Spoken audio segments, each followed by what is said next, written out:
and good Monday to you all. Just want to say that during the storms, we were safe. We flooded a bit, but we're okay. Would like to send my heartfelt prayers out to all those who are affected in this in harm's way, and I hope everybody is getting well and has the help that they need. We'll keep praying about that. We are coming to you live from the beautiful city of New Orleans in the beautiful state of Louisiana from the United Public Radio Network at 107.7 FM and the UFO Paranormal Radio Network at 105.3 FM. We are on Roku, we're on Rumble, we are on YouTube, and we're on Facebook. We have a wonderful guest. He is somebody we've brought back a couple of times and probably will have him a few more. I want to get going really quick, so Preston, I give it over to you. Thank you, Dolly. Thank you all for joining us on episode 75 of The Light Gate. I'm your host, Preston Dennett. My lovely co-host, of course, is Dolly Saffron. Subject of the book Symmetry. We're putting out a sequel. Got some amazing stories out of her. And we're going to be talking about some really interesting ET information directly from the ETs, science and their definitions of various concepts like dimensions. And, well, we'll get into it at some point. We'll give you a preview, I promise. But tonight, let's get to our show. I'm so excited about our guests. So I'm going to try to breeze through the hellos real quick, but I have to say hello to you guys because I love you all so much. It's because of you we do this show, and it's always so much fun to see this regular crowd and, of course, new viewers as well. And who do we got? First in line is Renee Cruz. Hi, Renee. Awesome to see you here. And Michael Kennedy. Oi, Helene. Yes. Hug that girl of yours. One big hurricane. Very intense. We have Jen Peak. Always nice to see you here. Excited for another episode of The Light Gate. Yay. We got Scuba Maru and we got Ruth Kleiber. Looking forward to hearing Michael tonight. Yes, our guest is Michael Schratt. Hi, Joseph. Yes, Mike's got some really interesting things to share with us tonight. We're excited. We've got Teresa Levine. We've got Louise from New Jersey. Greetings to all earthly beings. Who else we got here? The Owl Man. And, Louise says, hello, Preston. Didn't forget you. Thank you, Louise. You guys make me smile. Dana Matthews. Hope you're doing well. Everything is going pretty good. Thank you. Hope you're well, too. We have Janice Connett and Karen Holton. Hi, Karen. Always a joy doing Karen Holton's podcast, Angels and Aliens. Check it out. It's awesome. We have Flubber Lane. Awesome. I've seen you here before. Let's see. CT Guitar Guy. 3 little ones live in Asheville and barely made it out alive. Oh, my gosh. Thank goodness. Those hurricanes. Judy Wilhelm, thank you for joining us. And Painting the Sky Kingdom. Someday I would like to hear what Dolly thinks about light symbols, not where people are speaking. You might have to elaborate on that. I'm really honestly not sure what light symbols are. Are you, Dolly? I'm aware of what people think they are. Yes. All right. I'm not sure I've heard that term. Okay, we have Namaste. Thank you, Namaste. Huge shout out to you and your wonderful gratitude. You're the awesome human. I think you're human. We love you. Superhuman, maybe. Yes. But yeah, we love you very much. Thank you so much. It means a lot. Every week you're here for us. Thank you, thank you, thank you. We got Dog Lego Lover. Yay. Yeah, we're doing well. How many inches of rain was it? 16? One day, 14, and the other days leading up to it, it was about 12. So we got a lot. It's crazy. It was very wet. Yeah. Okay, we got Ginny Mashbaum and John Schaefer's and Judy Wilhelm, and a wonderful donation of 20. Thank you, Judy. Very kind of you, very generous. Your goodwill and generosity is truly appreciated. Thank you.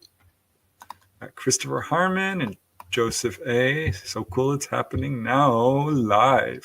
So get your questions in early, guys, because Mike has a lot of information and I'm Surprises, even, I was told. So it's going to be cool. We got White Dragon and Chris MK. Happy to see Dolly feeling good.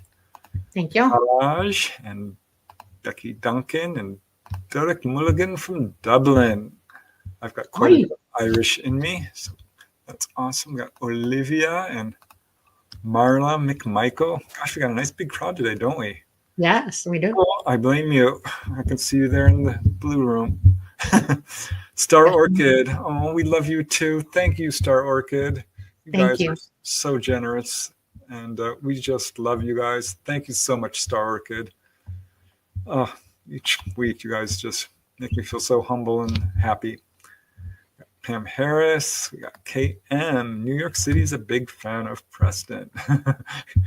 I love New York City too. Awesome. Yep. We got Ratzy and Bratzy.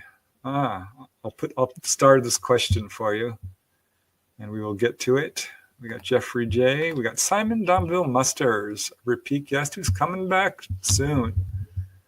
Let me see. We got Central Wisconsin and Sunny Barrett and Miss Mary in the Wilder Side and KTM Adventures. And I better get started. Dana Matthews. Oh my gosh. Love you, Dana. You guys are being so wonderfully generous today. Thank you, Dana. You're awesome. Richard Minnick and Alexander Duncan. Namaskar. Zappa Baby. What about any HPs who may be tuning in? They do know about all of us. They watch everything. We got the Outer Realm here. Michelle De Roche and Amelia Pisano. The Outer Realm airs live each Wednesday and Thursday, 9 p.m. Eastern. Check it out. We owe Michelle everything. We love you, Michelle. Yes, we do. Love you. And Overlander BC and Bob Thompson, and I'm now officially in trouble. So thank you, Bob. Yes, thank you, Bob. I better get going. Hello, all the way from the UK. We've got Pogo Joe and George Kashumba from Australia and Leah. All right, I'm now officially in trouble, so I'm going to introduce our guest and get this show going because I know he has a ton of information. And of course, you can check out the show description for the links on our guest tonight, who is, of course, Michael Schratt. He is a superstar in this field. He's having a huge effect. He's found his niche, and it's amazing to see him all over the place these days. So it's really an honor and a delight to have him back on the Light Gate for a record 4th appearance. He is probably our single most popular guest. Yes. And I can see why, because his information is amazing. He's really one of the few researchers I truly respect. There's a few that I really like, but Michael's right at the top of the list. Let me tell you a little bit about him for those of you who are joining us for the first time or don't know Michael. He's a private pilot, a military aerospace historian, a longtime UFO researcher and lecturer, a draftsman, an expert on classified black projects. He knows a lot about that. But also UFO crash retrievals, the UFO government cover-up, and more. He is the author of Dark Files. It's a pictorial history of lost, forgotten, and obscure UFO encounters. It's an awesome book, you guys. He does forensic drawings in there that are so amazing, really accurate presentations of people's encounters, which you often don't see because artists take a lot of leeway in presenting people's encounters, and they're just not accurate. His are. So check out his book, The Dark Files, 61 illustrated encounters from around the world, from boots on the ground research. He went to university archives, multiple UFO research centers, and private collections. He's a boots on the ground researcher. All contain references, so you can verify these. So what else do we got here? Tonight, Michael will be presenting some exciting new information about UFO crash retrieval events and our government's efforts to reverse engineer extraterrestrial craft and the UFO cover-up in some exciting new cases. Check out the links in the show description. Not now, after the show, because now we're going to bring Michael on live. Hey, Michael. Welcome back. Good to How be you with doing, you. Good to be with you. Doing great to be with you. Preston and Dolly, it's great to be with you. And Preston, you're such a humble, kind-hearted person. It's an honor to be with you, sir. Thank you very much, Michael. I feel the same way about you. Okay, let's see. Just Yep. I don't know if Rumble's actually going. Darn it. One of these days, we'll get that to work. Well, at any rate, let's get this show on the road. Mhm. So, Michael, for people who haven't met you before, I already gave you a bio, but do you want to give any introduction that I didn't mention in your bio? I think you pretty much covered it. Basically, I'm a concerned taxpayer, like we all should be. I want to know where my tax dollars have been disappearing the last 4 decades into these classified black budget programs that have no congressional oversight, no public scrutiny. We've heard a lot about these congressional hearings lately in Washington, D.C. Recently, the UAP disclosure legislation was axed for a second year in a row. So now it's been 80 years since we've tried this democratic process and it has failed us. So obviously, by default, what that means now, it's up to us now. It is up to all of us as a united coalition of researchers to come together as one voice to track down these legacy crash retrieval witnesses. This is going to be the vehicle that facilitates disclosure. Very well said. Yep. That's why your work is so important, because there's just not enough people doing it. All right. Well, I know you've got a whole presentation set to go. Do you want to just dive right into it? We can dive right into it. All That right, is right. Okay, let's bring it up. Bring There it we up. go. All right. So glad to be with both of you. And what this is a massive update to my retrievals of the third kind PowerPoint presentation. Now, originally, I essentially only had Rudy's drawings and some nice full color renderings. Well, I've added a lot more information, and I thought, yes, it does justify updating this. So that's what we're going to do today. And we're going to start right into this here. And we'll go to this first case here. So again, I'm going to provide you with the dates, the locations, the references of where I'm getting all this information. Now, this one is UFO crash retrieval 1942 at an Army base north of Georgia. Now, where I'm getting all this information, maybe I'm not sure if we can see this, but Leonard's book, UFO Crash Retrievals, the Complete Investigation Status Reports, that's where I'm getting this. This is page 319 in the book. And what it talks about is a flying saucer that came down. It hit the side of the building. It opened up a hull breach, which you see on the left side of Rudy's drawing here. It ripped that open. And what they discovered, again, this is page 319, is that this thing had 3 levels, 15 feet wide, 10 feet high. Upper level had what looked like a display panel with buttons and switches. That was level number 1. Level number 2 had what looked like a wraparound window. Sitting in back of that were 4 bar stools. That's level number 2. Level number 3 had an entryway hatch. Now, there were 4 crew members taken alive, 5 feet tall, 90 pounds, large black eyes, milky white skin. So in a nutshell, that's this case. This is long before Roswell here. So we're predating Roswell. Let's continue on. Now, I want to mention that wrapped around the outer circumference of the bottom of this craft were these hieroglyphic type markings and inscriptions. This is something that we've heard about so many times now. We have a case in Aztec that had writings on the inside wall of the upper dome, multiple other cases with this hieroglyphic writing. So my thought is, and certainly like to get both of your thoughts on this, it seems that there would be a transnational team of engineers and linguistic experts trying to decipher what these markings mean. It makes sense, right? There's got to be some type of coalition trying to figure out what all this means. They must have a huge, thick 3-ring binder with all these symbols that they've seen on these different crafts. So let's take Rudy's drawing as a guide.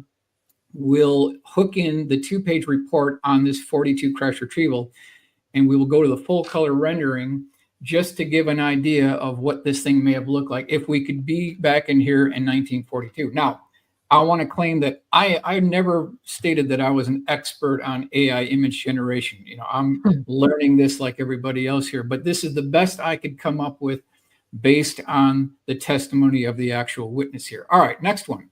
Naval Air Station, Sunnyvale, California, 1950, at a place called Hangar 1, which still exists today. If you drive north on the freeway off to the right, you'll see this absolutely massive hangar.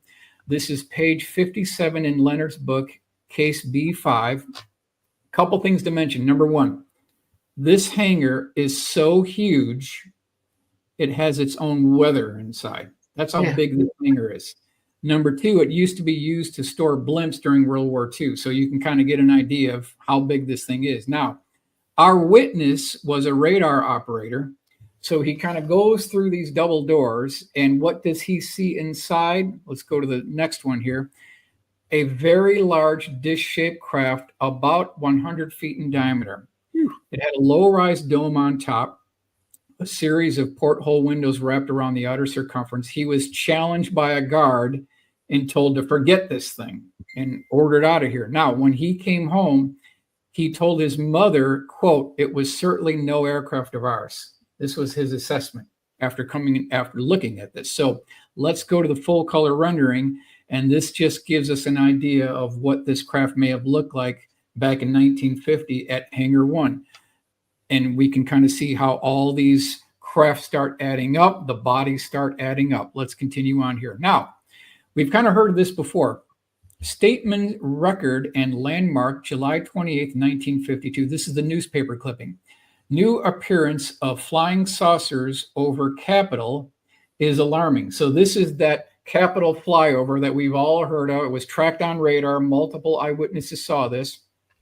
The point being is that during the early 1980s, and Preston, you're very familiar with this, during the early 1950s, there was a call, and I'm going to go to the next slide here, a call from the Air Force to our pilots to shoot these things down.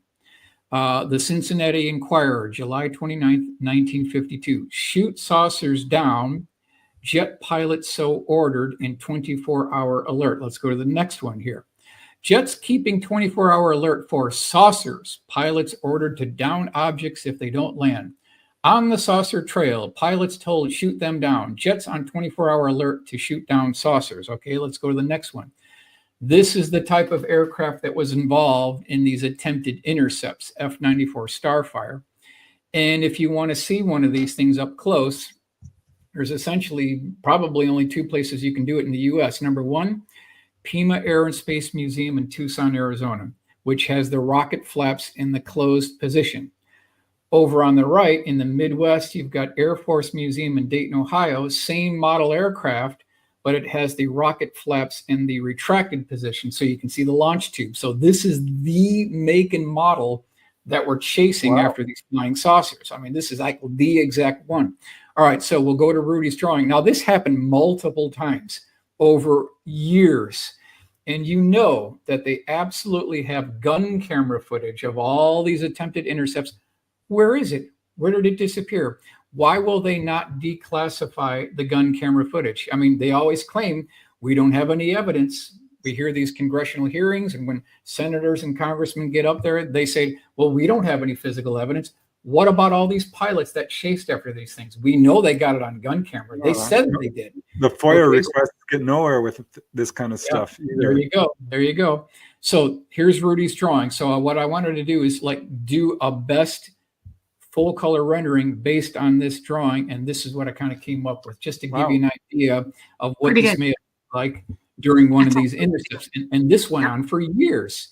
In fact, it was so prevalent in the early 1950s. There we go. Frank Ficino wrote a whole book on this. It includes dates, references. We lost multiple aircraft. We lost multiple pilots. It's an established fact. This did go on. The United States Air Force doesn't want to talk about this, but we lost multiple aircraft and pilots on this. I mean, it happened. Where are all these pilots? What happened to the aircraft? Let's see the gun camera. What about the 8x10 black and white glossy photographs? Hours and hours and hours of this footage. Yes. Oh, yes. and you can trace this all the way back to World War II, the Korean War, Vietnam, Desert Storm, and even today we're getting this stuff. So they've had multiple wars and conflicts where UFOs were sighted And they got this all on gun camera footage. This is an absolutely established fact here. Okay, let's continue on. Now, next one. Our witness is a former military officer. And this is page 212, 213 in Leonard's book. And he was a classified, he was given access to this materials library at an unknown U.S. Air Force base. So he's going through these file cabinets. He pulls open one of these file cabinets and he sees, interesting, there's a briefing report. There's a single black and white 8x10 glossy photograph depicting a 36-foot diameter dish-shaped craft that had a low-rise dome on the top. There was a series of porthole windows wrapped around the outer circumference. There was a pencil-size hole in one of these windows. So let's go to the next slide here. And this kind of gives you an idea of what this looks like. So we've got this testimony from this particular military personnel. Now, here's the couple of takeaways here within the report. Military officer had the correct security clearance, which gave him access to a classified materials library. Number 2, report seen by witness made reference to crashes and that bodies were recovered. 3, in addition to diamond tip drill bits and acetylene torches were used to gain access to the interior. Number 4, eventually technicians were able to gain access to the interior of the craft by way of a small entry hatch. The report said, referring to the door, that it was almost as if the material of the craft liquefied and then solidified again. So here's another one of these accounts where you had these absolutely minute, seamless sections where you can't even put a razor blade into this. Yeah. It's Which so many like contactees say that too. Yeah. Mm-hmm. Have you heard of these type things in your investigations, Preston, where the entryway hatches are so fully integrated that the seams, you can't even put a razor blade? Have you heard this? There are no seams. They have a way of There are no actually, seams. Yeah. They're not there. This is not a normal door, right, Dolly? Yes, correct. It depends on where they are, what mode they're in, and what's happened to the craft itself. That will cause you to be able to see anything, to even look at it like you could gain access to it. Yeah. Okay, so let's continue on here. The Pentagon, 1952, at an off-limits room. This is a Pentagon office worker, page 152, case A1 in Leonard's book. So we've got our office worker. She actually goes down into the basement of the Pentagon.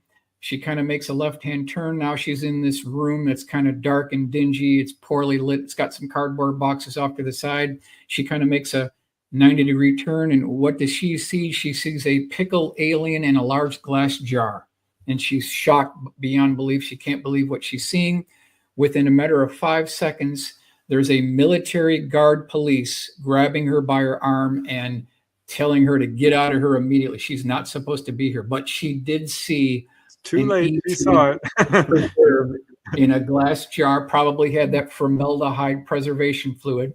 So we want to go to the next slide here. And this is what I came up with just to give an idea of what this woman faced when she saw the shock of her life inside this basement. Now, here's the question. Is there really a basement at the Pentagon where they could store something like this? Well, turns out no one less than our good friend Dick Cheney, former Vice President Dick Cheney, Secretary of Defense. New defense chief gets lost in the Pentagon basement. Peninsula Times Tribune, March 25th, 1989. So he was in the elevator. He went down. He thought he was going to get to his car. When the elevator doors opened up, he walked out. There was nothing there. He was in the basement. He kind of got lost. So yes, in point of fact, there is a basement at the Pentagon. Dick Cheney is reportedly in the loop to all of this too. Oh, absolutely in the loop. Absolutely in the loop. This guy knows a lot. He's probably not going to tell us, but we know for a fact that this gentleman, he knows quite a bit. All right, let's continue on here. Dutton, Montana, 1953. Cecil Tenney, he's a civilian. This is page 16, abstract 11 in the book. So he's driving down the road, and all of a sudden he looks up. He sees this 120-foot long cigar-shaped craft tipped up at a 45-degree angle.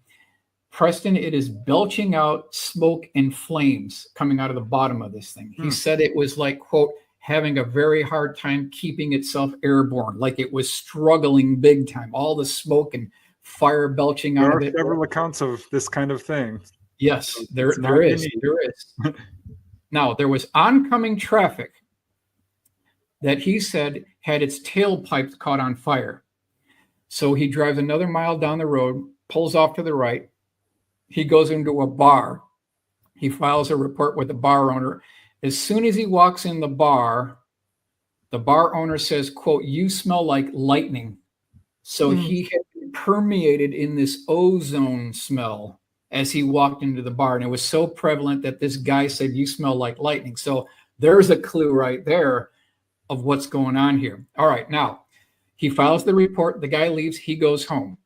5 minutes later, a police officer arrives at the exact same bar, files almost the exact report. And the bar owner says, this is very coincidental because a guy just came in here and filed the same report that you just told me. So next thing that happened is our primary eyewitness, he gets a call from the base commander that you see in Rudy's drawing on the upper right. And this guy says, "I want to see you."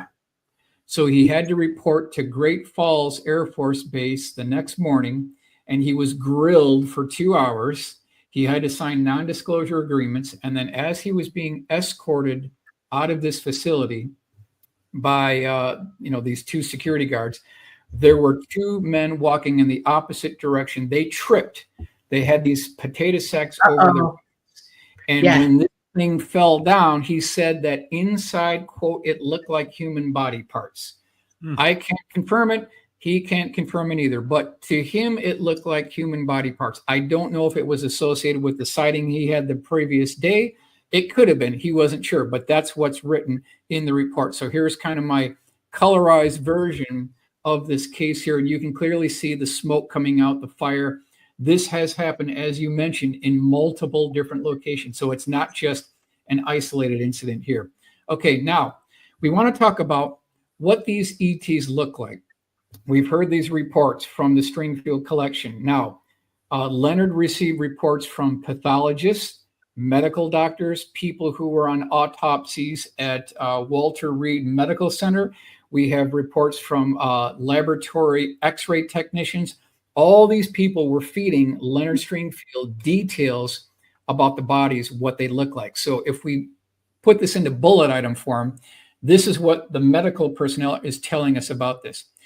The bodies are 3.5 to 4.5 feet tall, 2 round almond sunken in eyes without pupils, heavy brow ridge, large hairless head by human standards, no earlobes, no definitive nose, small slit for a mouth, very thin neck, small torso, wearing a metallic flexible garment. How many times have we heard about these ET bodies that are wearing this one-piece tight-fitting flight suit? Like multiple times we've heard this. Arms described as long and thin, reaching down to the knees. Hands having 4 fingers without thumbs, slight webbing. Short and thin legs, no toes. Skin color, beige, tan, brown, tan, pinkish gray. So this is, grays, yes, everything that we've heard from the pathologist. So somewhere there's a closet filled with these these jumpsuits. Of course. No, they destroy them when they're done. They're made one time use only. Period. Yeah, but they're in these. They've got some of these bodies with these. No, well, they have a closet full of clothes, but not ET. Yeah. Yeah. They're all new when you put them on. Yeah. All right. So if we encapsulate everything in these bullet items and we commit it to a drawing, we go to Rudy's drawing, and this is based on all of the pathologist reports.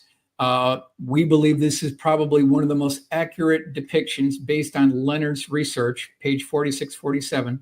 So if we take this as a guide and we go to a full color rendering, we're going to end up something like this is what is being recovered here. You wouldn't want to meet this thing on a Saturday afternoon in a dark alley anywhere, but this is per the description of the pathologist report. And, it encapsulates everything in the bullet items. It's got the oversized head.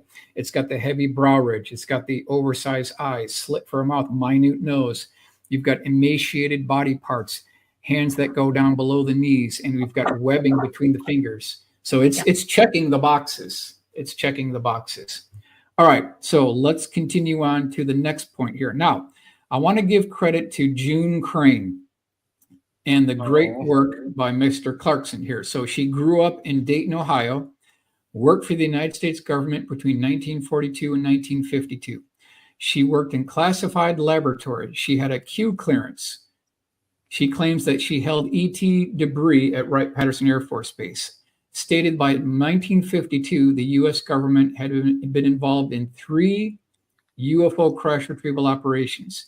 Spoke to a pilot that stated that he flew in ET bodies and wreckage. So I ask everyone listening and watching today, does this woman look like someone that would be lying to us about any of this? I mean, she was definitely involved in the local library, a very intelligent woman. We want to honor her service. She's an American patriot. She's an American hero.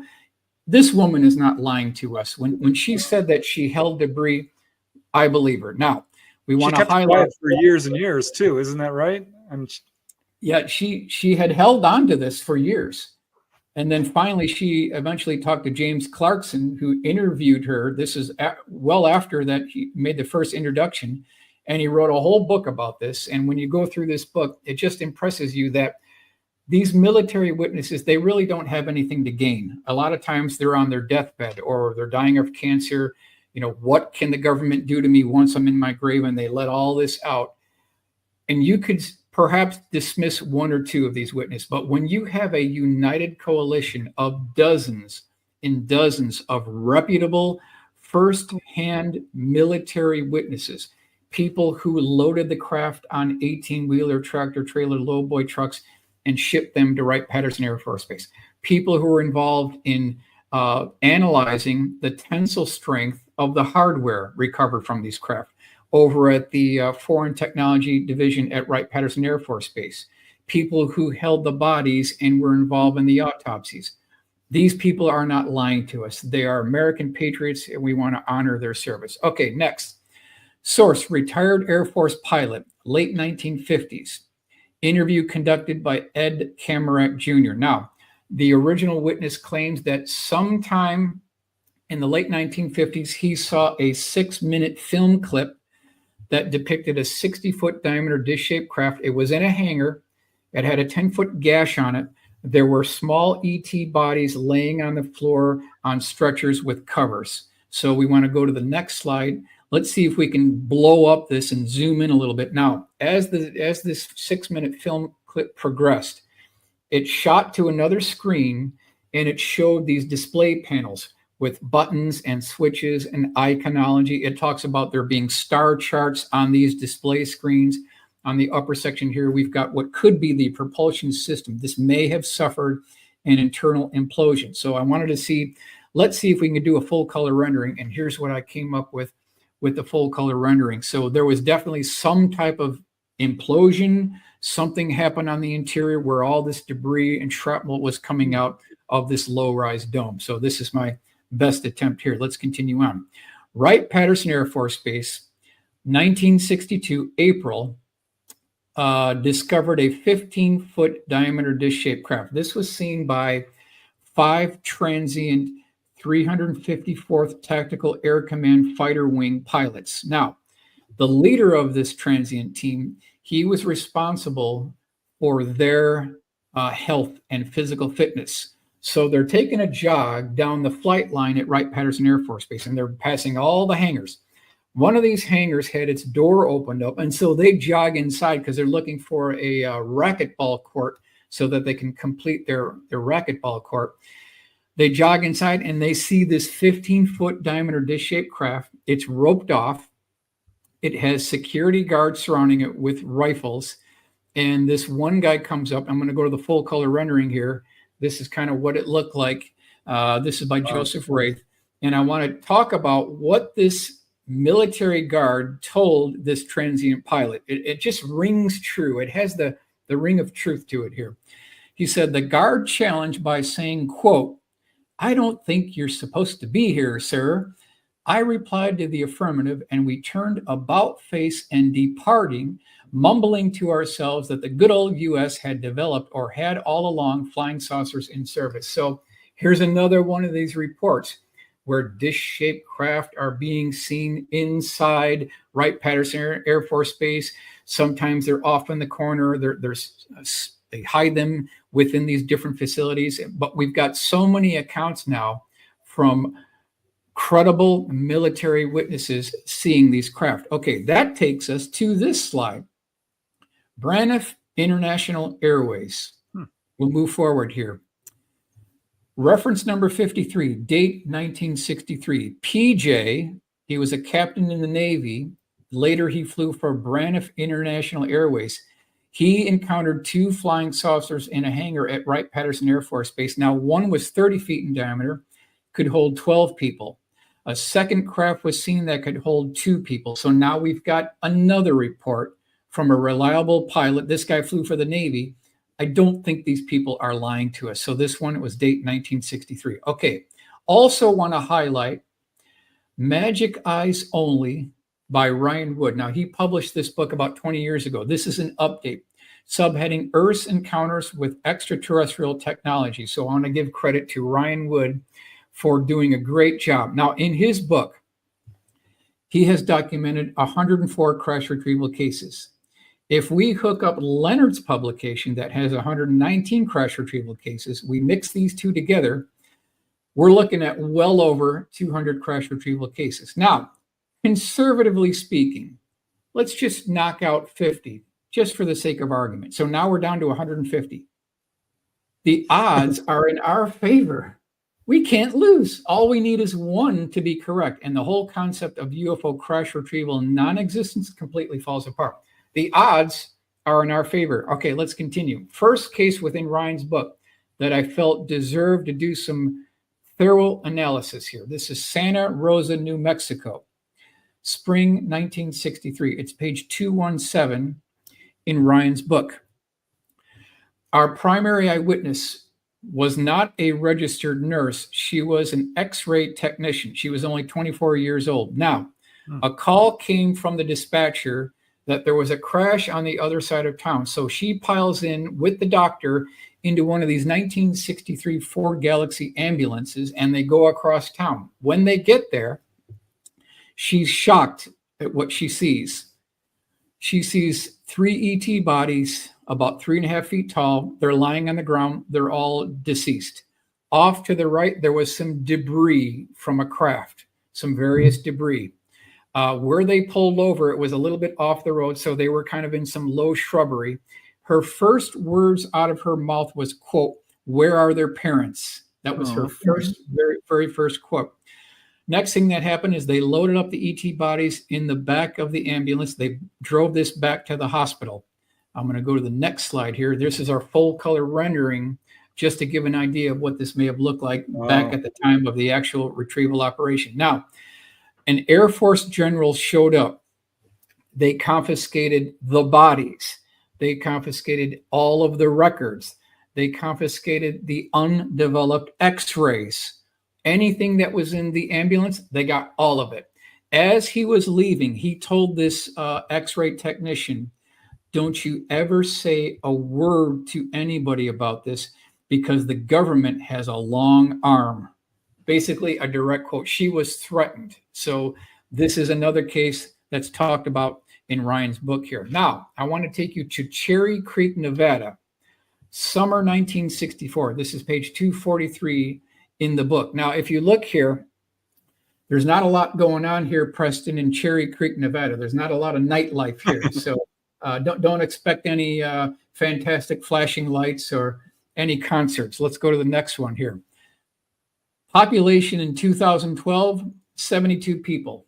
Founded September 21st, 1872. So let's go on to the next slide here. What actually happened is there was a copper ore car that was coming around a bend with a mountain on the other side. All of a sudden, the copper ore car slams on the brakes. I mean, they go priority 1, full stop. What they see in front of them is nothing short of incredible. All of the train tracks are ripped up, mangled, and twisted. So they turn on the brakes. In the foreground, there were 3 female ranchers that saw all of this. Now, when they saw that the train stopped and put on its brakes, they skedaddled out of here. What they saw was a relatively large, probably about 40-foot diameter dish-shaped craft. It had flipped over 180 degrees on its back. It had a low-rise dome. There was a hull breach on the side of the craft. On the bottom left-hand side of the craft, there were two ET bodies, deceased, and then another set of tracks departing the area. So we believe there was a third one. Now, I'm just going to go over the bullet items here. The tracks were torn apart and quote-unquote thrown like pretzels. The Ely sheriff was alerted, who informed the Ely Armory to dispatch the local National Guard. The military ordered all the people on the train to board a truck and were driven back to Ely. Military examined the craft and found the bodies of at least 2 little pilots. So if we take this drawing from Rudy as a guide and we use Ryan's reference on this, we're going to go to the full color rendering. Here's what we came up with, just to give this an idea of what happened back in Nevada where all this went down. Now, let's go to another version here. This is by Evan, who did a nice rendering for me here. Off to the right, you can see that train tracks mangled, and then this thing augured in, flipped over 180 degrees, and now on its back, we've got the female ranchers here. So this encapsulates all of the bullet items that we want. Now, how this case ended, they actually brought in one of these absolutely large cranes on rails. So this was on train tracks. They brought in this huge crane on train tracks. And they here's what the craft looks like as it already kind of augured in. It ripped up all the tracks. And here they are lifting this craft up with the crane. They loaded this on 2 trucks and shipped it out of here. So that's how this case actually came to a conclusion. Well, I just want to jump in real quick here. So these are obviously not reverse engineered if there's alien bodies, one.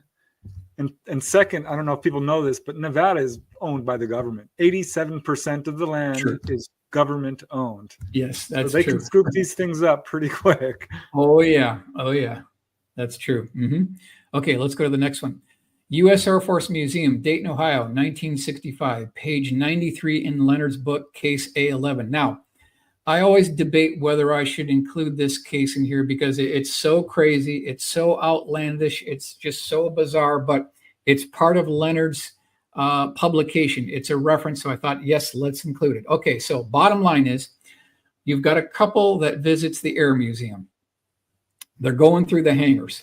They're looking at the V2 rocket display, okay? So let's go to the next slide. Here is the V2 rocket display, and this is the exact V2 rocket that they were looking at back in 1965. So you got the couple here, they're looking at this, they're admiring all this. All of a sudden, for some bizarre reason, the husband bails on his wife. Now he's walking through all the back corridors and hallways of the Air Force Museum. You know, he just leaves his wife stranded. Now she's with this German V2 rocket. He's walking through all these hallways. He busts through an off-limits room, and what does he see? He sees a small ET that's 3.5 feet tall, wearing a mercury aluminum polished spacesuit. He has a helmet on. He's pointing his index finger toward the primary eyewitness. Now, up to the left, you see our wife here. She's still standing by the V2 rocket while all this is going on. Within 10 seconds, all of the buttons and switches and dials and alarms and red alert lights go on inside the Air Force Museum, and all the personnel are ushering the public out of the museum. So we believe whatever this thing was, it had escaped from its underground containment facility at the Air Force Museum, probably connected by some underground tunnelway, and was literally wandering the back halls of the Air Force Museum. I know it sounds crazy, but it's in the Stringfield collection. So let's go to the rendering here. This is what I came up with based on the testimony of the primary eyewitness within Leonard's book. Not perfect, but it's the best I could come up with. All right, let's move on to the next slide. Stringfield got a lot of flack for absolutely.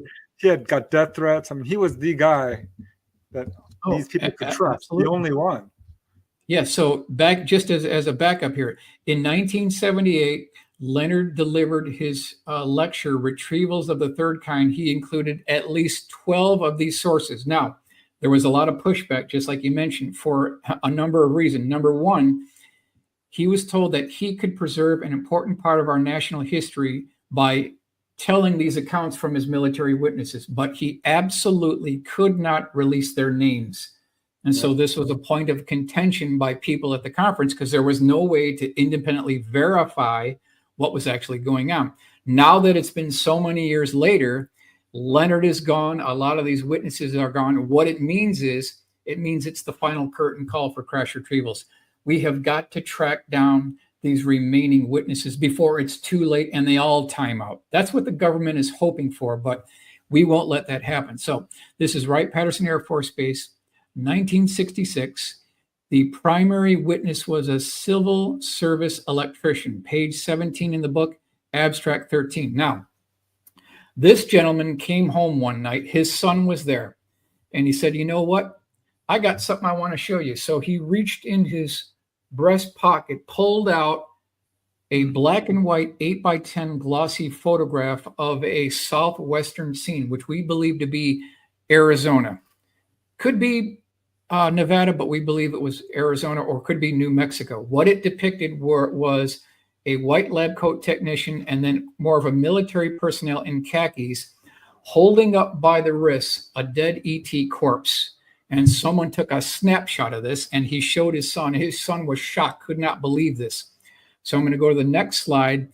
This is kind of my rendering to kind of make this come alive here, where he's showing his son this picture. Now, how this all ended, he went back to work the next morning and they discovered that the photograph was missing. He was fired on the spot, just like that. So, I mean, when you're dealing with this kind of evidence, because the way this game is played, they don't care what you know, they care what you can prove. Until you have physical evidence, you're not necessarily on the radar screen. But the second you get into this other category of actual physical hardware in the form of debris or like actually authenticated photographs, now you're in a completely different category. That's what this guy found himself in. And he got fired on the spot. So these guys don't play games. These are the varsity team.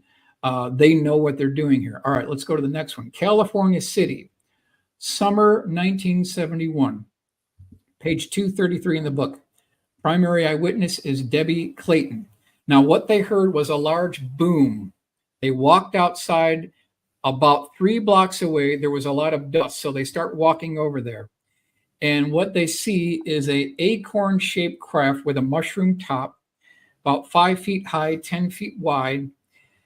They're looking at all this. There are 4 people there. Primary eyewitness brother's friend brought a camera. He starts snapping photographs of all this. Within 5 minutes, a military convoy arrives. One of the military officers gets outside the vehicle, throws this camera to the ground, orders everyone to get out of the area. They did see a convoy of military vehicles. One of them had a flatbed with a crane. They hooked up a lanyard onto this metal hook. They put this thing onto the flatbed, covered it with a tarp, and we believe shipped it to Edwards Air Force Base, which is basically right down the road here. Here's my full color rendering just to kind of make this one come alive. So this is another interesting crash retrieval case. All right, next one.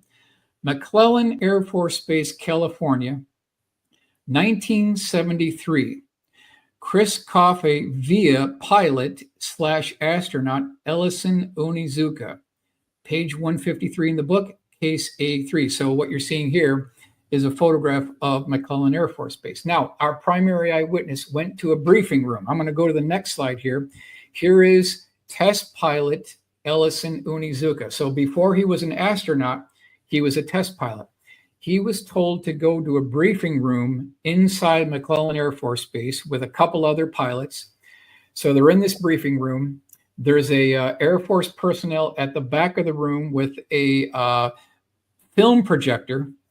The lights go down. This guy turns on the projector, and in the forward wall here, what they see is a very interesting movie clip that depicts 2 ET bodies on slabs during an autopsy. I mean, they absolutely can't believe this. Now, if you look to the left, Ellison Onizuka is looking back to us, and in the report, he recalled saying, "Oh my God, I can't believe this." So he was a firsthand witness to this. Now, I want to mention that this movie clip appears to have been shopped around to different Air Force bases around the country. And it's used as a trial or test balloon to gauge the reaction of our top military pilots. So the thinking is, if our top military pilots could not handle this reality, how much more so would the general public not handle this? This appears to be what they're doing here. They're trying this out on pilots.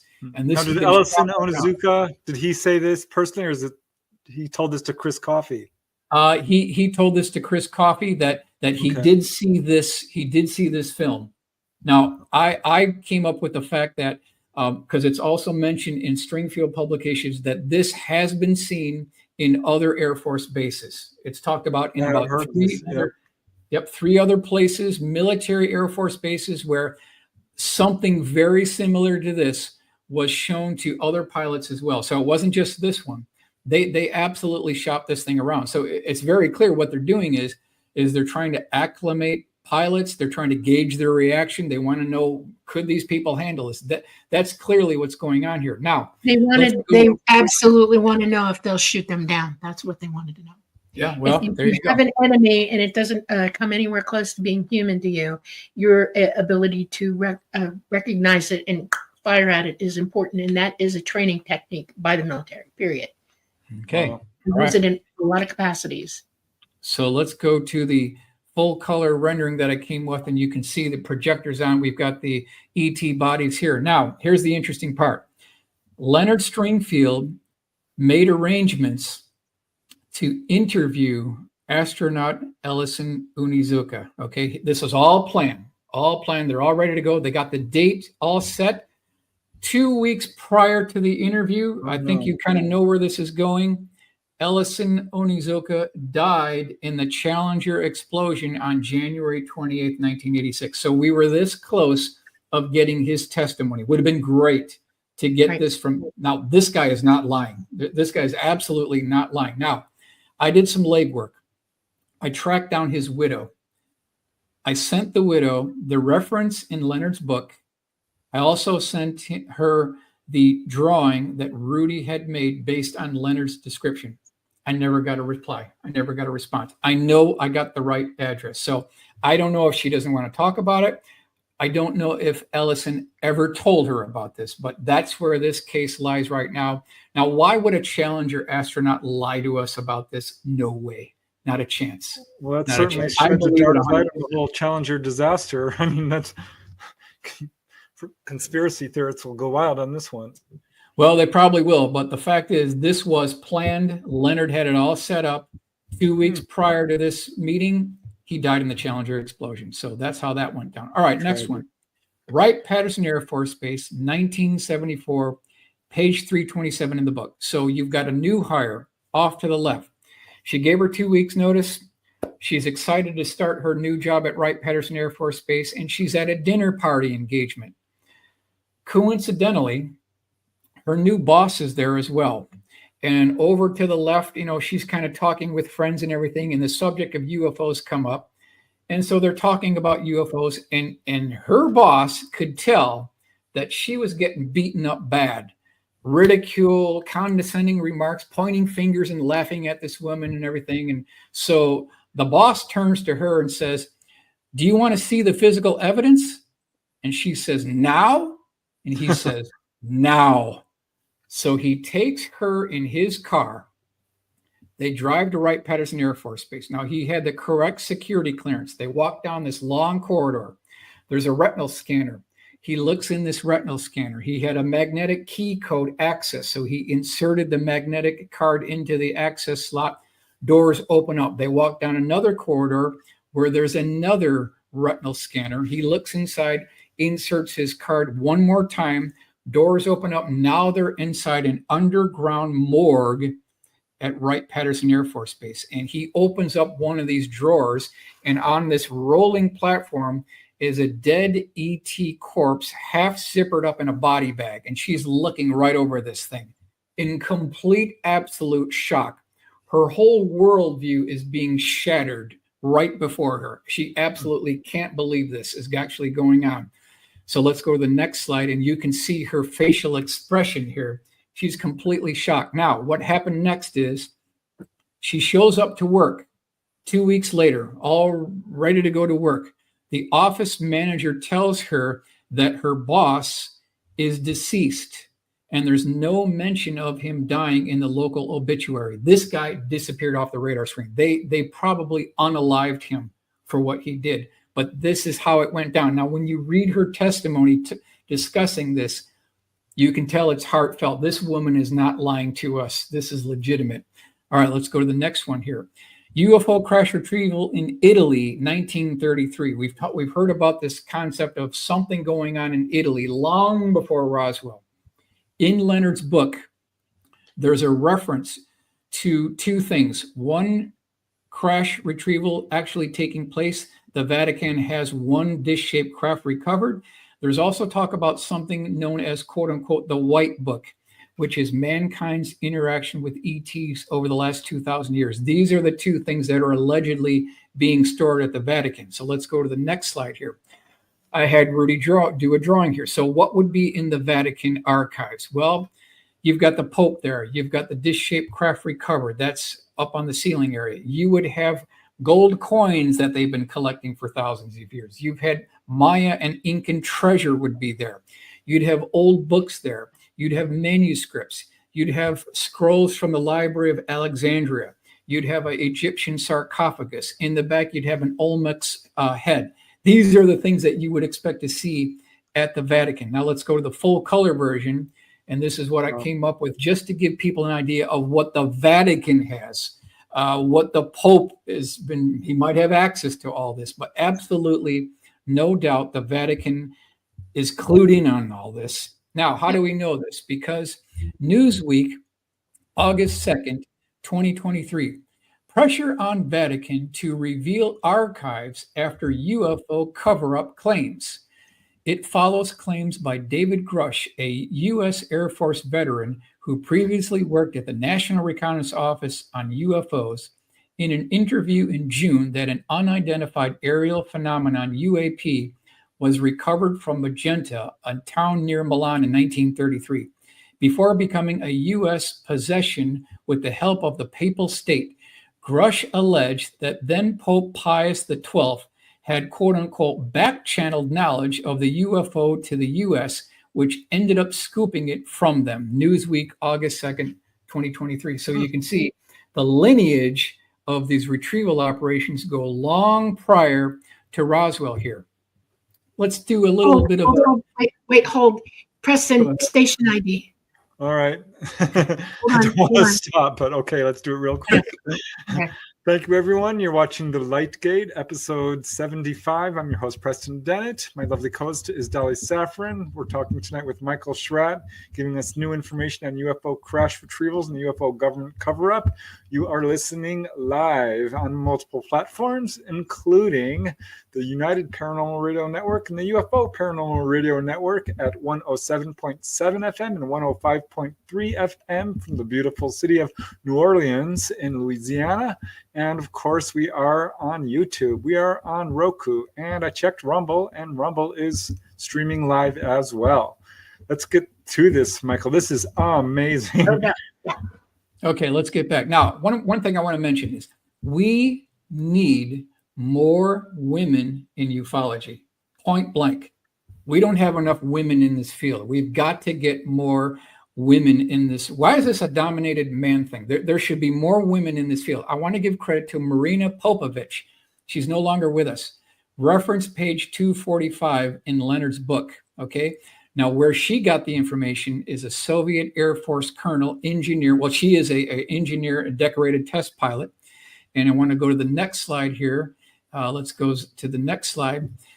Major General Igor Maltsev, Commander-in-Chief of the Soviet Air Defense Troops. There's the reference of where this information came from. If we go to the drawing here, March 21st, 1990, near Moscow, two MiG-23 scrambled to intercept a 650-foot diameter flying saucer.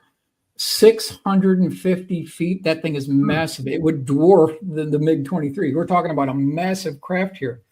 So what backing do we have? I'm not going to read all this, but this is Miami Herald, July 8th, 1990. Soviets more serious about sightings. Let's do a blow up here. The general concluded the UFO had somehow come to terms with gravity and that it didn't seem to appear to be a terrestrial machine. Maltsev also reported that the fighter jets were scrambled and the pilots described a disk from 100 to 200 meters in diameter, flying at speeds 2 to 3 times faster than their aircraft. So here's the question. Who had the technology to build all this back at that time frame? And it is making a mockery of the MiGs that's trying to be chasing after it. So here's our full color rendering by Joseph Wright. This is the attempted intercept. Here's this thing flying away at a high rate of speed. No chance of an intercept whatsoever. Now, let's go on to the next case. U.S. Marine Corps diver off the coast of Okinawa, 1991. What they discovered was a 50-foot per side triangle at a depth of 1.5 miles. I'm going to repeat that. A depth of 1.5 miles. That's how deep this thing was. Now, what they discovered, this is Rudy's drawing, is this large craft about the size of an F-14. It was buried in the silt at the bottom of the ocean. Now, they brought down one of these DSRVs, deep sea reconnaissance vehicle, and they got a real good look at this thing. They discovered that the debris indicated that it was there between 40 and 50 years. There was hieroglyphic writing on the side of this thing. That's what's talked about in the report. I'm going to go to the full color rendering. This gives you an idea of what this thing actually looked like. So not only do we have craft being recovered on the ground, we've got multiple, which could be unidentified submerged objects being recovered as well. So this is a triangular shaped craft. Okay, now let's go to the next one. This is Jonathan Weygandt. I want to give credit to Dr. Stephen Greer for doing the very first interview with Jonathan, getting his DD-214 and vetting his background. Now, much later on 9/5/23, Martin Willis also interviewed Jonathan Weygandt. And if you listen to this interview, I mean, this guy's not lying to. In a nutshell, what he discovered, now this is what's talked about in the report. He's a Lance Corporal E3 Marine. He was in the Bolivian jungle, April 1997. He was with 2 other personnel in a Humvee. They go about half a mile into the jungle, and what did they discover?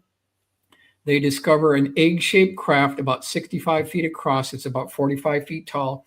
It is buried and embedded into the granite cliff off to the left-hand side. Now, he said that there was a hull breach on the side of the craft that was spewing out this oily residue that had the appearance of a rainbow oil. There was also what looked like shark gills on the side of this thing. And then there was an indented section wrapped around the outer portion of the craft itself. There was an elliptical hull with what he appeared to be some type of an ET arm was hanging out the side of this thing, believe it or not. So this is April 1997. Let's go to the full color rendering by Joel Payne here. This gives you an idea of what this looks like. Now, this is another one of these military witnesses. They're not lying to us. They have no reason. They're not absolutely not gaining any kind of fame or fortune. They're telling this because they're American patriots here. Okay, now, want to take you to Steven Spielberg, Close Encounters of the Third Kind, which I'm sure we've all seen this, right? We want to remember how this movie began, okay? Dolly or Preston, do you recall how this movie started? Yes. The opening scene is a car going down the highway. Was it the car or was it? Yeah. Now I don't remember. Oh, okay. Preston, anything, Preston? Nope. Okay. Well, I'll see it again. let's go to the next slide here. The movie starts in an abandoned Mexican airfield. Right. A team of researchers discover 5 perfectly preserved TBM Avenger aircraft that went missing on December 5th, 1945. So that's how the movie begins, right? You've got this team there. There's a wind machine. They're all blown. Their hair is blown out. They see what is known as Flight 19, the missing Flight 19. You've got these TBMs. This is December 5th, 1945. That's how the movie starts. However, and this is talked about, Steven Spielberg talks about this himself. That's not how he wanted the movie to begin. The real beginning that he wanted is he didn't want these to be seen in an abandoned Mexican airfield. He wanted these aircraft to be discovered in the Amazon jungle with all this foliage and trees, and you might have a Olmec head over here. You might have an Aztec pyramid. That's how he wanted this to start. So here's Rudy's drawing that kind of shows you the beginning of what might have been the start of Close Encounters of the Third Kind. So I thought, okay, let's try to do some kind of full color rendering here. This is what I came up with. Not perfect, but just gives you an idea of what this may have looked like in the beginning scene of Close Encounters of the Third Kind here. All right, let's continue on. Next case. This is 30 miles off the coast of Corpus Christi, Texas, on an offshore oil drilling platform. So here you see the star is the location of where all this went down. Okay, here's what we're looking at here. One of these absolutely huge drilling platforms. Now there's 500 people on this thing. In this case, there were at least 25. We're talking about these rough and tough blue collar oil workers here, not the kind of people that would be lying here. Multiple witnesses here. I'm going to go over the sighting details. Jeremy Clark is the primary eyewitness. There were 250 others. Date is December 1997. Location 30 miles off the coast of Corpus Christi, Texas. What they heard was this rumbling noise. They saw 25 military helicopters approaching from the west. The rumbling noise did not come from the helicopters. All of a sudden, the helicopters stop in midair, and this absolutely gigantic cigar-shaped craft hovers in over the ocean. There's water dripping off the side of it. It has a concave section on the bottom of it. There's these indented 4 domes on the bottom surface of this craft. And the reference is Ben Field from the BUFOD website. That's the reference for this. So let's go to Rudy's drawing. This shows you what this thing looks like. And this thing is hovering above these helicopters. And these guys on the oil rig, they're watching all of this, and the water's dripping off the side of this thing. I'm going to go to the full color rendering. This gives you an idea of what this thing's look like. So we've got triangular shaped USOs. We've got dish shaped USOs. We've got cigar shaped USOs that are twice as long as a football field emerging from the water. This is seen by multiple witnesses back in 1997. All right, let's go on to the next one. Not that long ago either. So not that long ago. No, it's absolutely not that long ago. I want to give credit to my friend, Mark McCandlish, who is no longer with us. He had told me this case years ago. It was never illustrated, but I want to give him credit here.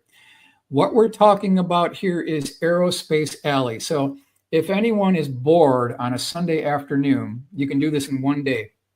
And you want to visit all these military industrial contractor locations, you can do this in one day. What you'd want to do is start in San Diego, go up the 5 freeway. You'll eventually hook up with the 405. You go to Hawthorne where they have the Northrop facility. Then you're going to go onto the 14 North. You'll go into Air Force Plant 42.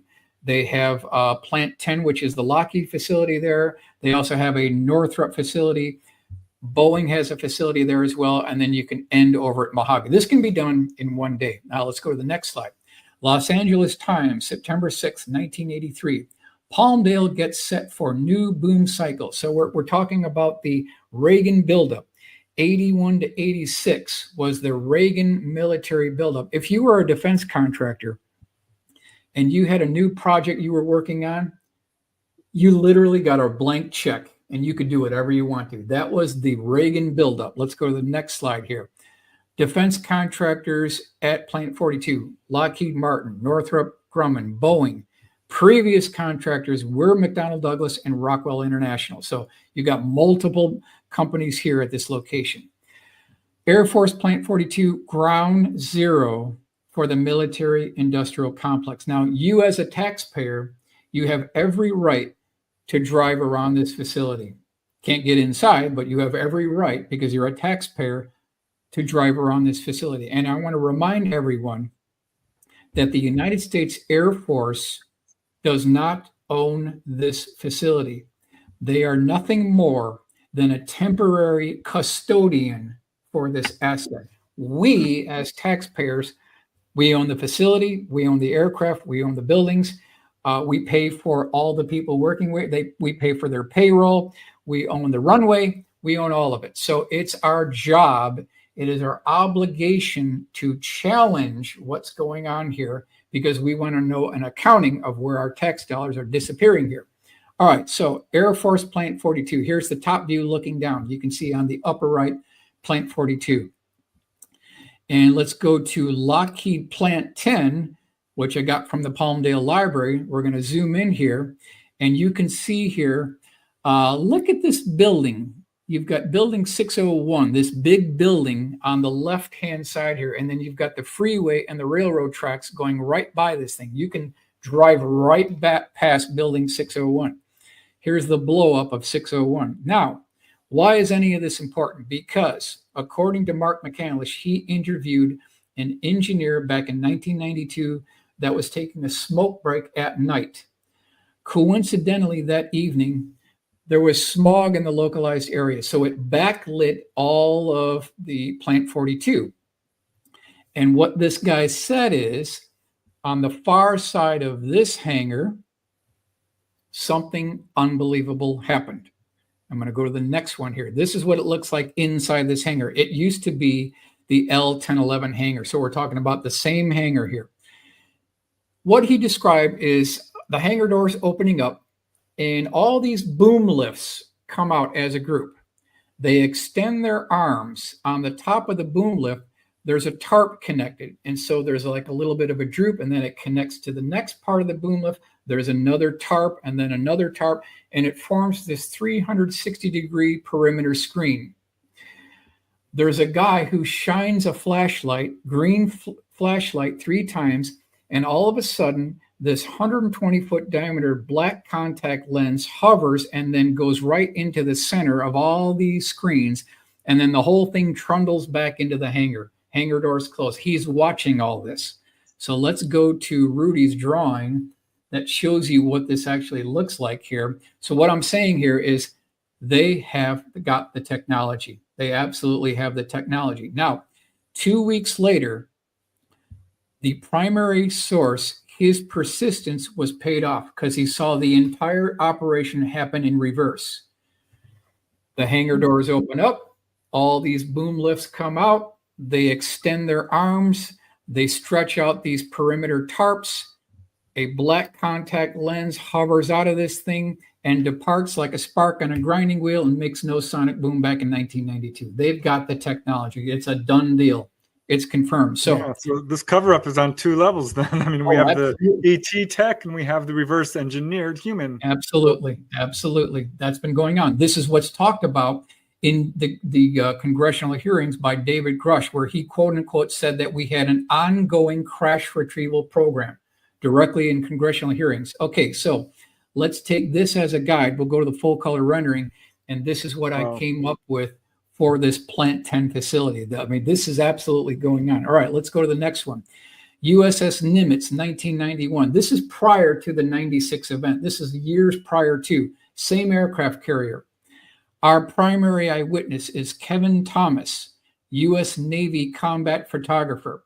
Now, all of a sudden, the aircraft carrier goes to what they call darkened ship. When they go to darkened ship, they turn off all interior lights, all exterior lights, and you are not supposed to be caught outside.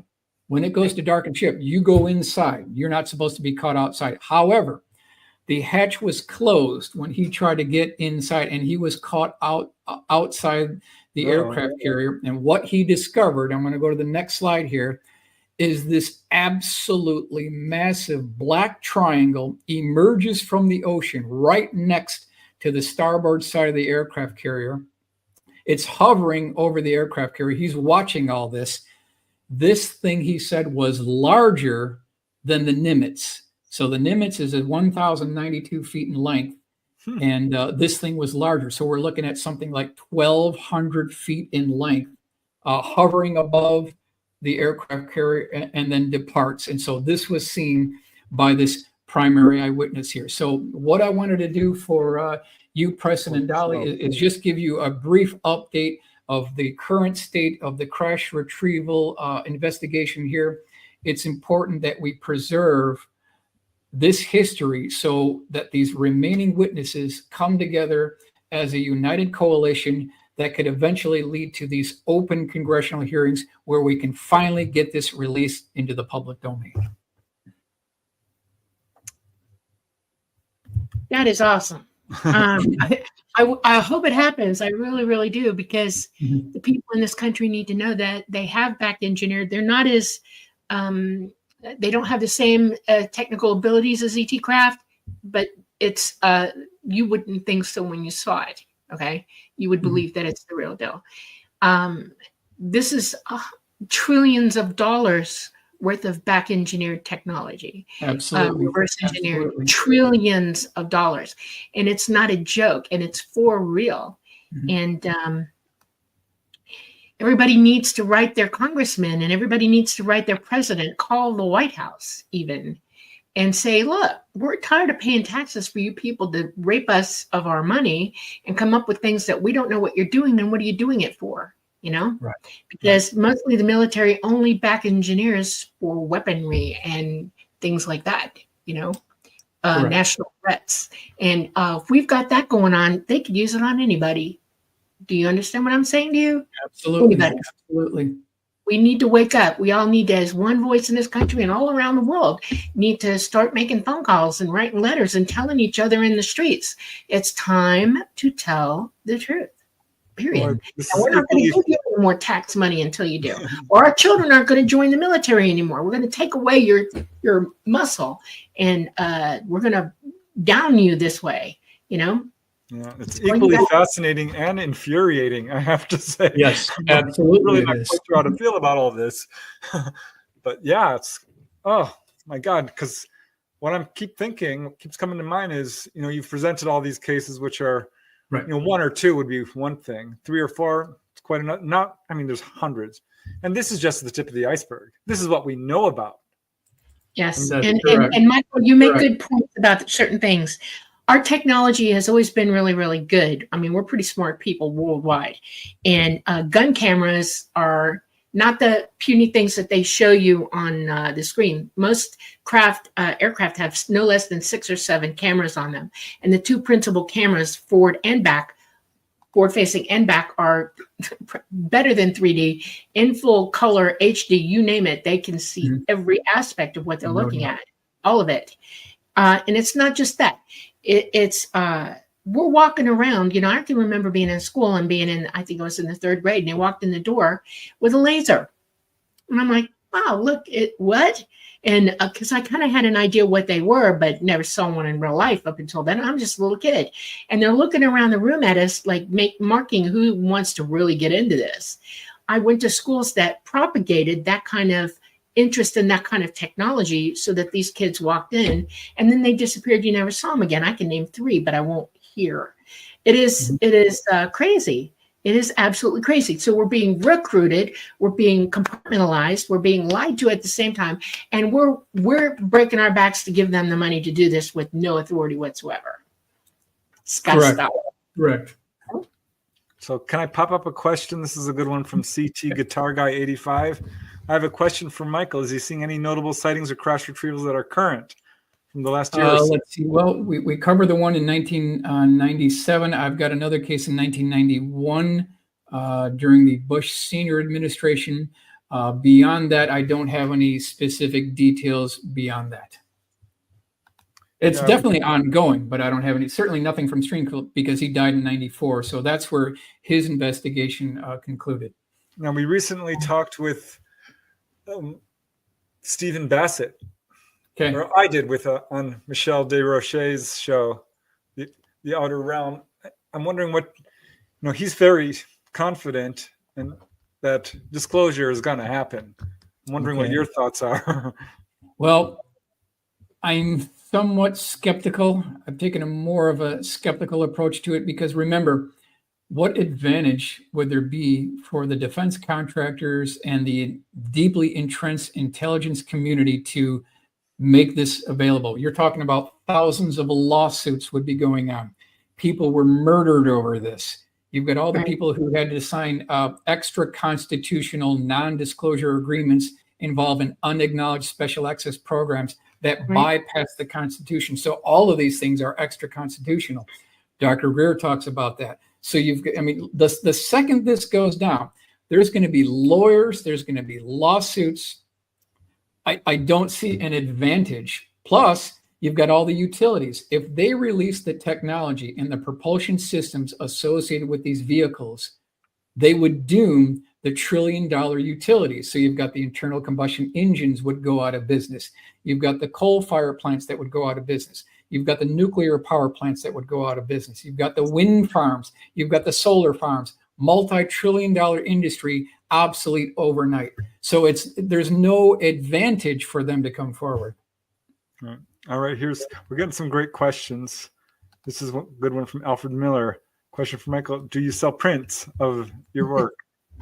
Sure. But we've already paid for this stuff. Why would we want to pay twice? Because we already paid for it. So we should be getting the 8x10 black and glossy white photo. That's what we should be getting, right? We already paid for it. The real deal. That's right. All right. Here is a question from Penny Rummel. What are your plans to do with this information? Who have you shared this information with? I've shared it with everybody that I can possibly share it with. I mean, I've tried to do PowerPoint presentations all around the country. I want to get the word out, not because I want to be famous. I just think that all of us should be considered the truth. No dying stupid. We all deserve this. Yeah. What I'm going to do with it is I'm going to keep on investigating more crash retrieval cases, get more drawings done, get more full color renderings done, and hopefully get to the remaining witnesses that Leonard had originally contacted so that we can get to their bosses that will bring us to the bodies and the craft. That's the goal. All right. I don't know if you can answer this case or this question from Rodrigo Vieira. Is Michael going to present the Azores case? I'm not familiar with that case. Yeah, we'll have to, if you can elaborate, Rodrigo, maybe we can get some more information on that. Here's a question from Terrence Wells. I like this question. For Michael, what are some cases you're currently working on, and which one is the most interesting of all?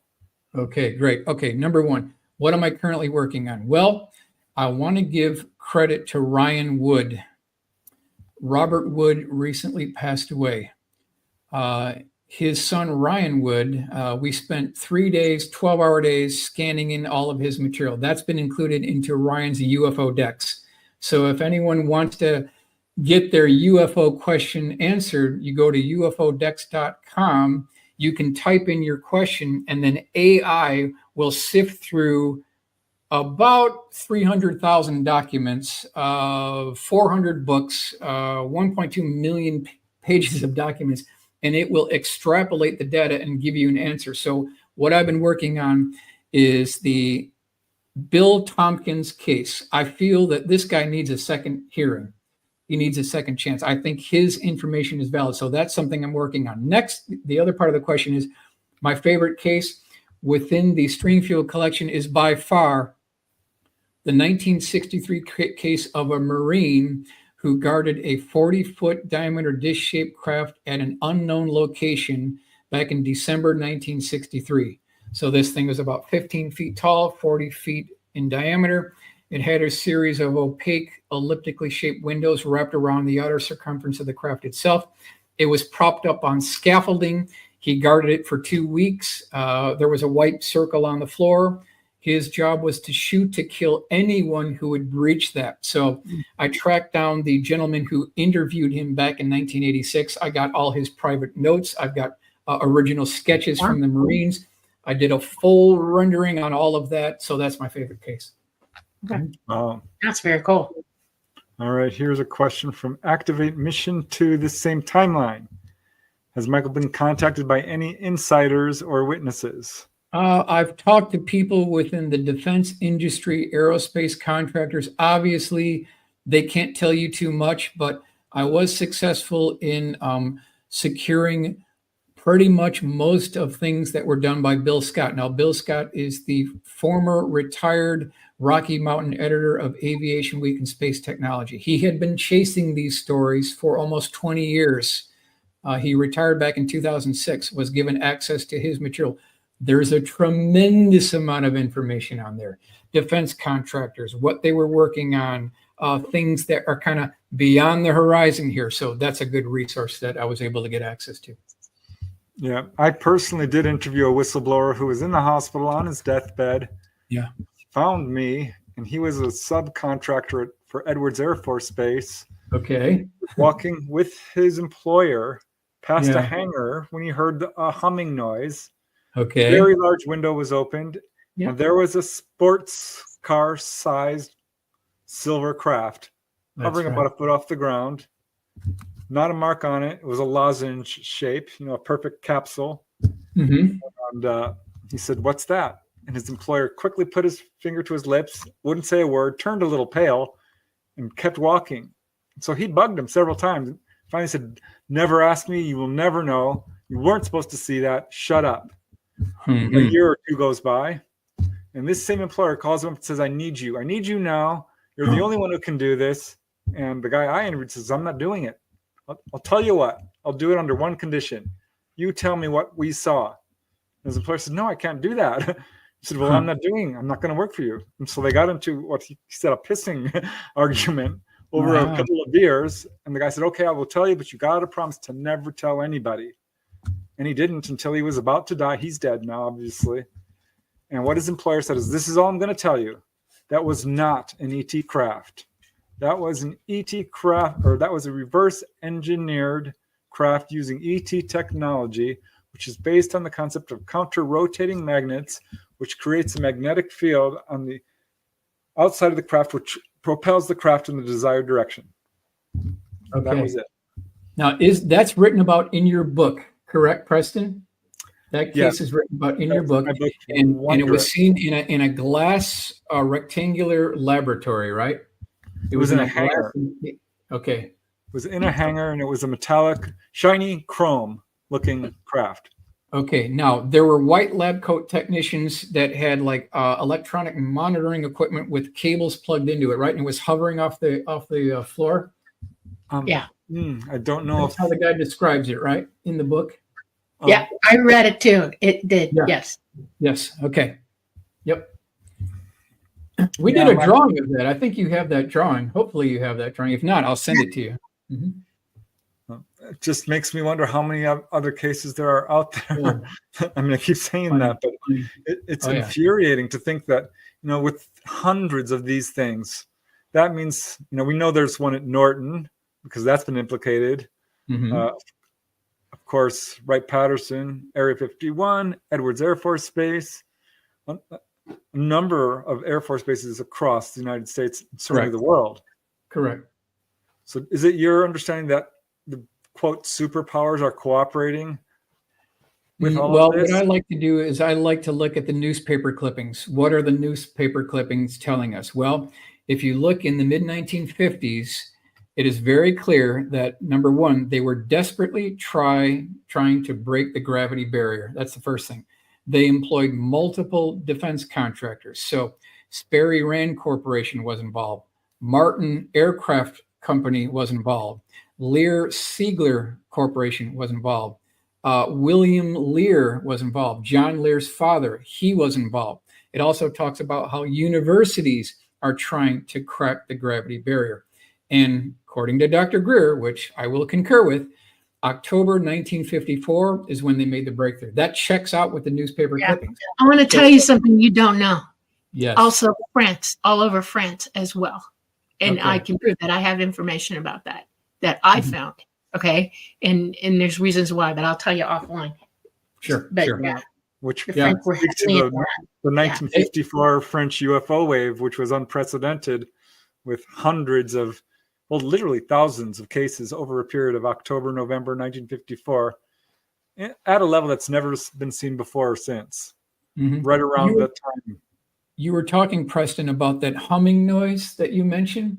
That's exactly what the witnesses describe on the Belgium Triangle in 1989, 1990, where there was this low frequency electrical humming noise like a sewing machine or an electrical transformer. That's what's described on this thing. And then we've got CE2 effects where you've got static on the radio, you've got car engines stalling out because they're in this localized static electrical field. It's pointing toward a man-made technology. Exactly, because ET doesn't do it that way at all. All right. So here's Not here's a question from Susan Johnson, Okay. which is, well, to Dolly and to you, Michael. How do we organize to get the petition to the government? Should we use Bill Burns? I guess she's asking. Bill Burns is a UFO researcher. But yeah, how can we organize to sign a petition as a nation and have televised hearings to stop the secrecy and the murders? How do we petition the government? How do we do this? Well, it was the assessment of Gordon Cooper, Mercury astronaut Gordon Cooper, that the only way this is ever going to come out is if this technology is handed over to the scientific coalition, the scientific community, and then they bring it forward. Because we got to get independently verified all of this information. We can't trust the government.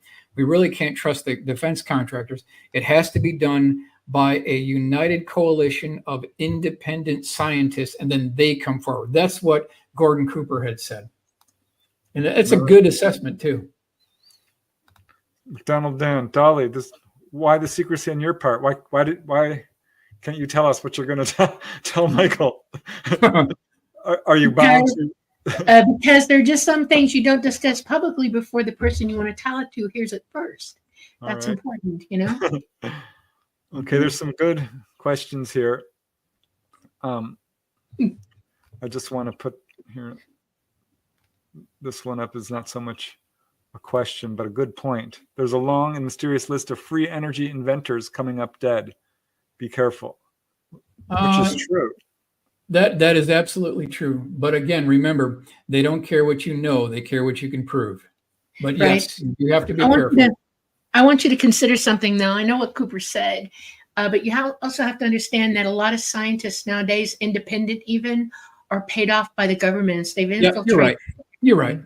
And you got to be careful who's talking about what, because you could be walking into a minefield of trouble. You know, it is. That's why I keep saying it's everybody who's within the sound of our voices. Tell your friends, tell your family, start writing letters to the Pentagon, to the president, give him a call. Say, we have sons and daughters who are about to join the Army. We're not going to keep supplying you people with help until you stop this and you come clean with us. Parents have a lot more control over their children than they think. And we have to stop giving them the fodder to do what they do with us. Quit working toward them. Make sure that the laws change so that our tax dollars don't get raped and pillaged from our coffers. We have to stop giving our children over to their militaries who get used, badly used, and are part of the problem. We have to stop. It's called, tell them to lay it down, period. If you want the truth, get the truth. One thing I want to mention is that during the Clinton administration, we were spending $100 million a day on black programs. $100 million. You take a week of that. What could you do with schools? What could you do with the infrastructure, helping people? Just a week. Oh, I know. Make a difference. Oh, I know. Our lives would be a heck of a lot different than they are now. You know. Yep. That's right. Okay, I've got some more questions here. This is from Moonfire, who's had personal experiences. Not sure you can answer this, but it's a good point. Why does Wright-Patterson fire Air Force members and force them to psych wards for having UFO experiences? Hers happened in the 1980s. Do you have any information that they're still doing this to people? Not any direct information on that, but we can go back to the first tragedy. Naval instructor. I forget his name right now, but he was the first casualty of the cover-up. You know who I'm talking about, Preston? Forrestal? Forrestal, James Forrestal. Yeah. We need to do a deep dive into what actually happened to James Forrestal. Why did he have a mental breakdown? And why was he trying to throw himself not outside the window, but on the way to Bethesda? He was trying to throw himself out of the car on the way over there. Was this just due to the stress of his job, or was he briefed on something that he just couldn't handle? He didn't want the torture they were about to hand out to him to get information from him or to reorganize how he thinks to shut him up. That's what that was about. All right. Here is a question. Well, it's more a comment from John Mo Marshall. Dolly, this must make you sad to see these dead ETs. That's a hard thing for me to discuss, but I'll tell you something. A lot of the ETs that we're talking about are AI, and I'm not sad about it. They're sentient beings like we are. They're just AI, you know. So that I don't have a problem with. It's the others that I do. And there are a couple out there that I know of right now that I wish I could go get, and I can't. And that pisses me more than you have any information about how I feel about this. It's not good. No. I feel sorry for all the people who are under NDAs and who really have all this information and are just too afraid to talk. I mean, we spoke with Don Schmidt regarding his research into Roswell, and he's talked to people who are just shaking in their boots all these years later. I mean, what is it now? Like you said, Michael, 70, 80 years, this cover-up has been going on. It's absurd. Yeah, you got to know why, and yet you'll understand everything if you just sit and think about it for a little while. You know, we're on a timeline here, and the government knows it, and they're building up for their own defense for their reasons, and they're paranoid, they're crazy, they're doing things they shouldn't be doing, and they really don't care about anybody else but themselves. Mm-hmm. That's, you know, if you sit and think about what's going on, what's the purpose of all this? What's the aim here? Where are you going with this? You know, and we're not a threat to them. Ask yourself who they might think is a threat to them, and ask yourself why a false flag. Because I guarantee you right now, Michael, I'm going to challenge you. Anything that you hear now about a crash retrieval is their stuff, not ET. They're not here. I would agree with that. I would agree with that. Yeah. And they're getting ready to false flag everybody. That's why it was so important for them to build the craft that they have built and make them workable for their ends and their means. I like where you're going with this. That's ringing true. Yes, that's ringing true. All right. So Alfred Miller is saying free energy is most likely the reason for alien technology secrecy. What do you think? That's one of the reasons. Yes. Yeah. Right. No greed, power, controlling the narrative. They've painted themselves. Making sure the slaves do the work. That's how. Mm-hmm. Right. Yeah. So if we have this technology, Jeff McLeod asks, why don't we actually use it for something? It's been 70 years. Because when you are trying to win a war, you win the war by controlling the high ground. They call it the high ground. So if you control the high ground, you control the war, any war.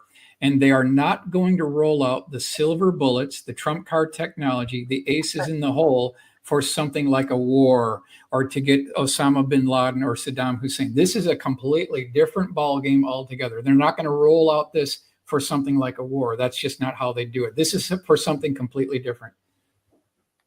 Yep. So where do you see the future of disclosure next year or so? What do you think is going to happen? I know I'm asking you to speculate. Disclosure next year? I would be very skeptical about any government disclosure because it's going to follow their narrative. Would you like to hear what my contact has to say about it? Sure. Yeah. He quoted it to me, made me write it down. You ready?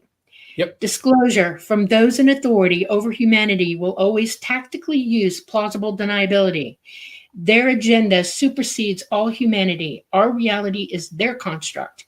It is their power and its weaponization which impugns all explanation to humanity. Therefore, learn all that you need to know. Learn it all. Understand each of us must use our abilities to discern our positions in this paradigm. Wisdom is your best friend. In other words, what I'm telling you is true. We need to wake up. That's what ET keeps telling everybody who has contact. Tell them to wake up. Tell them to get real about this because we're in a situation where it's them and us. And we have to wake up to what's really going on around us. We've been forced into losing information, not having the knowledge we need, knowledge base to have real wisdom and understanding for what's really going on. And we're treated like the mafia treats everything. It's like a giant worldwide mafia going on. We need to stop. Get off this train. I thought that was well worded, Dolly. That was well worded. That was his words, not mine. Word for word. Right. Okay. Okay. I don't take any credit for that. He's a smart guy. Yeah. I'm so glad we get to field some questions and because there's some good ones coming in here. I can't keep up with all of them. But here's one from CT Guitar Guy 85. I'm not sure if you can answer this, Michael. Question: is it true that most of the illegal money spent on UFOs goes towards the security rather than the scientific study of them? Okay, well, that's partially true, but we also know, and here's where it starts to get sinister, right? How are they paying for all this? Where is the money coming from? Well, he talks about the security. That is true. A chunk of it is paid for. It absorbs by the security aspect. But the other ways that they pay for this is by illegal weapons, illegal drugs, and trafficking. Yes. So it starts getting real black, real deep, real dark. And that's why how are we going to have disclosure when this stuff is so incipient and it has infected the republic of this whole country here with all of this back channel going on, all these dirty deals going on? You can see that they don't want this to come forward. When you've got trafficking, you've got illegal drugs, which is absolutely more profitable than the oil cartels. Now Right. you're dealing with, this is big time stuff here. This is not going to be let loose easily. Yeah, well, I want to speak to that real quick, because when I was a young man just starting out doing UFO research, my dad talked to somebody who knew somebody. So this is a hearsay story, right? But my dad's friend knew someone who came up to him and said, everything I've told you is a lie. I don't work in Nevada. They fly me up to Alaska and they fly me back each weekend. And he said he worked in an underground base that goes 7 stories down, where they study 3 main things: biological warfare, sensing devices that see right through walls and ceilings, and reverse engineered craft. And he said, how they fund it, get this, is what you said, but it's more detail. He said, what they do is they will bust drug runners, take the drugs from them, sell them, and then go bust those people. So they're taking these drugs and just using them over and over again to make money from them over and over and over again. The cartels are so militant and have fortresses and stuff like that. Are you kidding me? Double dipping. They're double dipping is what they're doing. Yeah. So unfair and really just unethical on so many levels. You know what that reminds me of? Boss Hogg and Dukes of Hazzard. That's something that Boss Hogg did. Yeah. That's funny. That is absolutely funny. Oh my God. I don't know. Okay, let me see. Do I have any good other questions? Well, I mean, when you get into this, doesn't it appear that disclosure is less and less likely when you hear about stuff like that? Yeah. Well, I grew up knowing all this stuff, and I watched it happening in front of me. And my father absolutely convinced me to watch my back for the rest of my life, because there was nothing he could do about what was going on. Nothing. He was totally convinced. And I saw the frustration in him. I know about certain things. It's like, oh my God. And he said, shut your mouth. Don't talk about it to people. You've got your own thing that you're doing. Deal with that. And that's what I've promised to do. But it kind of meshes together. You can't, it's like a spider's web. It's everywhere in everything. You can't help but get stuck in different parts of this. It's horrifying. It really is. So the black budget, is this on the books? Is there a paper trail? Is there any oversight at all for all this money? There is a legal black budget that you could kind of say follows the checks and balances, because you've got the House and Armed Services Committee chairmans are clued in to the legal black budget, talking about things like the F-117, the B-2 stealth bomber. These are kind of black programs that have become declassified now in the white world. Now, but there's a second set of programs, which, Dolly, what you're talking about, that don't have any congressional oversight. There's no checks and balances. You've got illegal drugs, you've got illegal weapons, you've got trafficking. That is completely not a part of the legal black budget whatsoever. And it's an unending pot of funding. Yes. True. Okay, let me see. Here's a question that's come up a couple of times from Wyatt Bronx. Sorry, Wyatt, this one slipped by me. Professor Michael, have you heard that the James Webb's telescope detected something heading our way?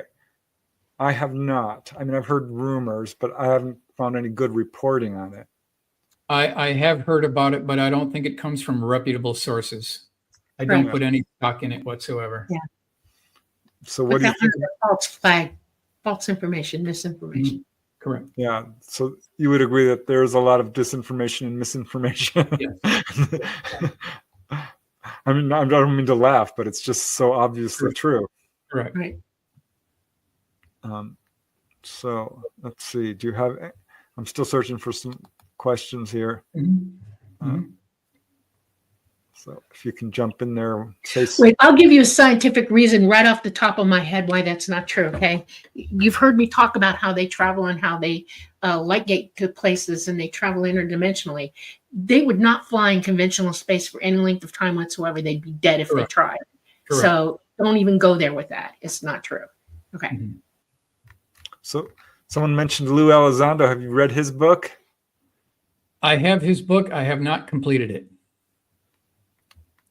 All right. I have not read it, so I can't really comment on it. But I have to give kudos to anyone who enters this field. But anyone who's coming out of intelligence, I kind of am wary. But I mean, let's face it, whistleblowers, if they, do come from the intelligence sector.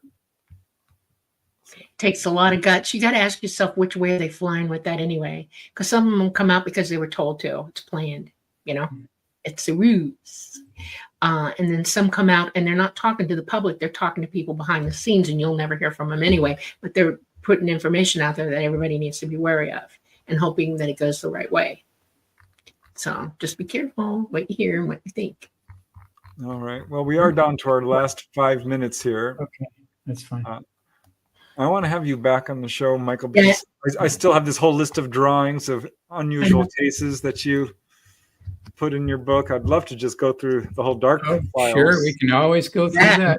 No Because problem. that's still really interesting. No problem. I mean, I had them all set up here ready in case we. Oh yeah. We Well, never we run got out of- enough for the next ice age, so it's no problem. Yeah.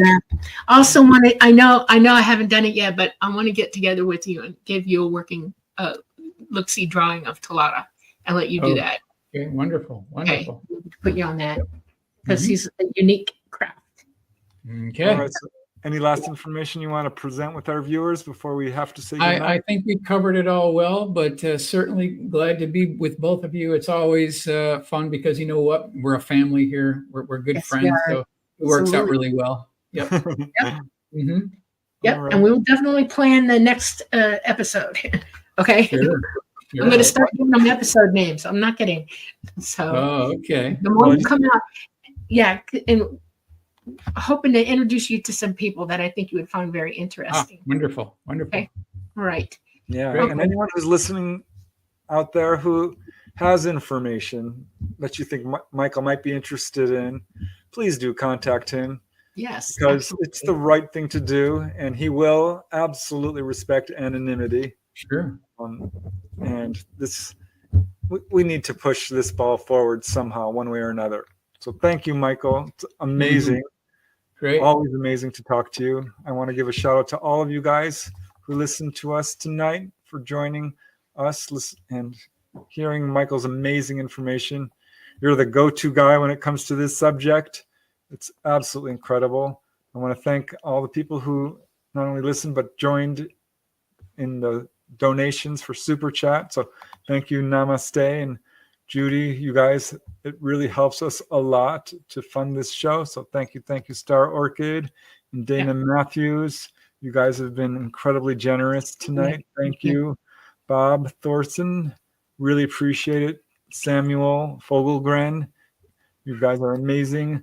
Joseph A, truly appreciate your generosity. Sunny, Lunar Dove, you guys are just absolutely wonderful. So Love you back. Thank you. Okay, Michael, Okay. you're going to stay with us for a second or two after we hang up. No problem. Thank you, everybody, for joining us tonight on this fine Monday in Are we September 1st yet? I mean, October Almost. 1st? Almost. Almost. We're almost there. Okay. I've lost a couple of days, had an interesting life for the last 2 weeks. We are coming live to you from the beautiful city of New Orleans in Louisiana. We are coming to you from the United Public Radio Network at 107.7 FM and the UFO Paranormal Radio Network at 105.3 FM. We're on Roku, Rumble, Facebook, and YouTube. Please check out our shows. Please check out our prior shows, especially the ones with Michael. That would give you a lot more information than you got tonight. Look for them, and do contact him with any information you might have. And with that being said, thank you all and good night. We love you. Namaste.